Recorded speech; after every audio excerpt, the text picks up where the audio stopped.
मेरे दादाजी की फैमिली ने फेथ नहीं किया परमेश्वर के ऊपर। जब मेरी अपनी फैमिली, मेरे फादर और मदर चर्च जाने लगे, मैं गुस्सा करने लगा, ये बोलने लगा कि आप लोग क्रिश्चियन मत बनो, क्रिश्चियन जो है कुछ नहीं है। देखो 24 घंटे मेरे मंदिर में चीजें चलती थी और मैं बोलता था कि नहीं, क्रिश्चियन नहीं बनना, ये धर्म बदलते हैं लोग, ये ना जानते हुए कि प्रभु यीशु मसीह जो है वो धर्म नहीं, वो जीवन बदलते। के बाद जब मैंने उनको मना कर दिया, अपनी फैमिली को वापस ले गया और मैंने चर्च नहीं जाने दिया। 2004 में मुझे कुत्ते ने काटा और मैं मेंटली अपसेट हो गया, अटैक होने शुरू हो गए। डॉक्टर्स के बाद डॉक्टर्स जिन पे मुझे मान था, सब जगहें, सब चीजें, सब जगह घूम लिया और सुसाइड करने वाला था जिस दिन, सारी अकड़ निकल चुकी थी।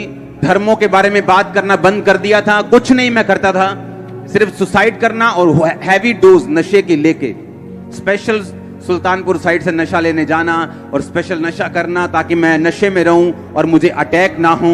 अपनी छत पे चढ़ जाना और मेरे भाई ने वहां पे आना और मैंने उसको देखना, और जब नीचे चले जाना तो मैंने रोना कि मैं इनके सामने अब नहीं रहूंगा क्योंकि मैं सुसाइड कर लूंगा और मैं इनको, ये मुझे मिस करेंगे सभी लोग। अपने घर में मैं आया, अपने बेडरूम में जाने लगा क्योंकि उस टाइम मेरा पूरा मन बन चुका था, मैंने कहां जाना है, कौन से फाटक पे जाना है, ट्रेन के नीचे सुसाइड करना है, नशा ज्यादा करके जाना है, पूरा प्लान बन गया। और एक हिंदू व्यक्ति अपनी पत्नी के साथ मेरे बेडरूम में बैठा था। मैं अंदर गया, मुझे अब कोई इंटरेस्ट नहीं रह चुका था कि कोई क्या करता है, कोई कौन से धर्म में, मुझे मालूम था मैं जा रहा हूं। उन्होंने मुझे बात करनी शुरू, तेरे को बड़े धागे शाके पूरे बांध रखे, क्या हुआ तेरे को? मेरा बात करने का दिल नहीं था, मैंने नशा किया। फिर भी मैंने बात की कि ऐसा ऐसा मुझे प्रॉब्लम है। वो पंजाबी बात करते थे, तेरे लिए प्रेयर करांगे पर ठीक हो जाएगा तू। मेरे को लगा चलो मरना तो है ही, एक टेस्ट कर लो इनका। आप इमेजिन करो, रात के 8 बजे बाइक पर, मेरे पास बाइक होता था पैशन, रात को 8 बजे बाइक पर नशा करके मैं उनका घर देखने गया जहां वो चर्च लगाते थे, और नशा किया हुआ अंदर में गया और मेरे सिर पर हाथ रख के प्रार्थना हुई। और पहली प्रार्थना में जो मुझे करंट लगा, मुझे मालूम था कि कुछ तो है,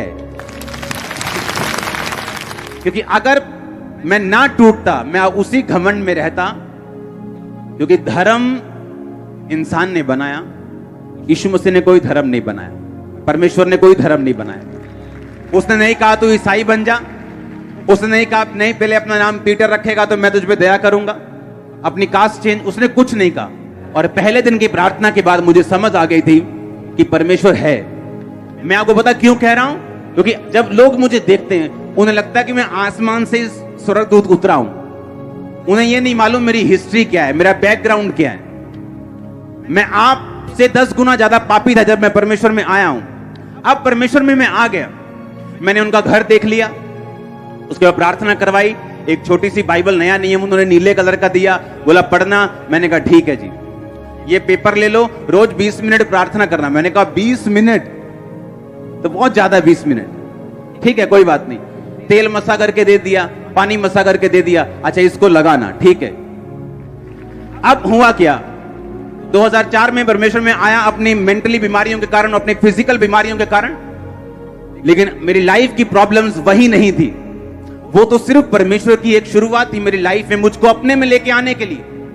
और जब मेरी वो प्रॉब्लम्स, मेरे मेंटली डिप्रेशन परमेश्वर में आने से और बढ़ गया और मैं आधा पागल हो चुका था। प्रभु में आने के बाद भी दुष्ट आत्मा का अटैक बढ़ गया मेरे ऊपर, और मैं परमेश्वर से प्रार्थना, मैं परमेश्वर को जान चुका था क्योंकि रोज संगति, शाम को 5 बजे के काम, अपने बिजनेस के बाद रोज संगति करता था, रोज एवरी डे। मेरे घर वाले मेरे खिलाफ होना शुरू हो गए, तू नशे कर ले दोबारा। वही घर वाले जिन्होंने मुझे भेजा चर्च में, वही बोलते थे नशे कर लो दोबारा, जो मर्जी करो, चर्च में नहीं जाना है, चर्च नहीं जाना, रोज शाम को नहीं जाना, बिजनेस करो, ये करो, बहुत बड़ा बिजनेस है, ये हो जाएगा, वो हो जाएगा, नहीं तुमको ऐसा नहीं करने।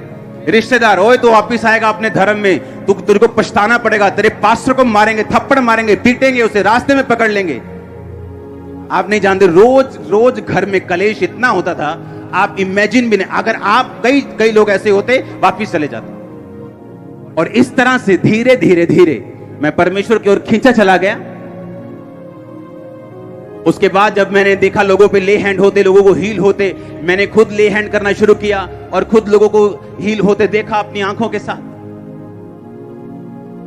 मैं डॉक्टर के पास गया एक दिन, 5 की बात है। मैंने कहा डॉक्टर साहब मुझे पेट की दवाई खाते इतनी देर हो चुकी है, मैं थक चुका हूं। मैं अगर एक बाइट मैंने गलती से कुल्फी की ले ली ना, अगर एक बाइट ऐसे एक बाइट, 8 घंटे वो कुल्फी यहां रहती थी मेरे गले में, 8 घंटे 10 घंटे।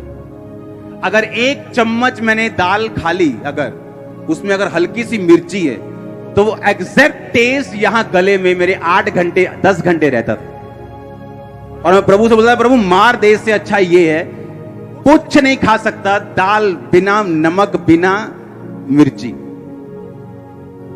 और उन्हीं दिनों में एक बंदा रहता है यहां पे जलंधर में, बस्तियों की तरफ, वो मेरे पास आके बोलता कि मेरे पेट में एक रोग है, मैं कुछ भी खा नहीं सकता, दवाइयों से हल नहीं होता, आप मेरे लिए प्रार्थना करो। उस पे प्रार्थना की, सेम डे हीलिंग। उसने जाके कहता मैंने मछली खाई, क्योंकि वो यूपी की साइड के। सुना मेरी बात, और मैं प्रभु से कह रहा हूं परमेश्वर ये सेम बीमारी मुझे और इसको नहीं पता, और मैं इस पे प्रार्थना कर रहा हूं, ये हील हो चुका और मैं ऐसे ही हूं, कुछ नहीं हुआ, ऐसे चलता रहा, डॉक्टर के पास जाता रहा। एक दिन जब मैं डॉक्टर के पास से वापिस आ रहा था, आप इमेजिन नहीं करोगे मेरी लाइफ कैसे थी। उसने कहा 12 साल से पेशेंट दवाई खा रहे हैं, तू ज्यादा मत सोचा कर। और मैं हैरान हो रहा हूं कि परमेश्वर मैं तेरी सेवा करता हूं, मैं लोगों पे ले हैंड करता हूं, लोग हील होते हैं और मैं बीमार हूं। जब उस डॉक्टर ने इतनी बात बोली कि 12 साल, मैंने बाहर आया हॉस्पिटल से, मैंने गुस्से से दवाई फेंकी, मैंने कहा मैंने नहीं खानी, कुछ भी हो जाए। अब इमेजिन करो, मुझे नहीं मालूम था कि मेरी प्रार्थना सुनी जा रही। परमेश्वर का थैंक्स करता रहा। इंस्टेंट हीलिंग हुई मुझे, इंस्टेंट हीलिंग, और मैं हील हुआ, मेरा फेथ बढ़ा। मैंने कहा अब आया मजा। हमारा गोडाउन था यहाँ पे किराए पे पीछे, और हमें मालूम नहीं था कि मैं यहां पे आऊंगा। गोडाउन था सैनिटरी का, टाइल्स का। सुनो मेरी बात, ओके, आज मेरे पास कितना कुछ है, इससे आपका विश्वास बढ़ सकता है, लेकिन मैं जिन चीजों से निकला हूं, अगर मैंने आपको वो बताई, आप कभी सेम नहीं रहे।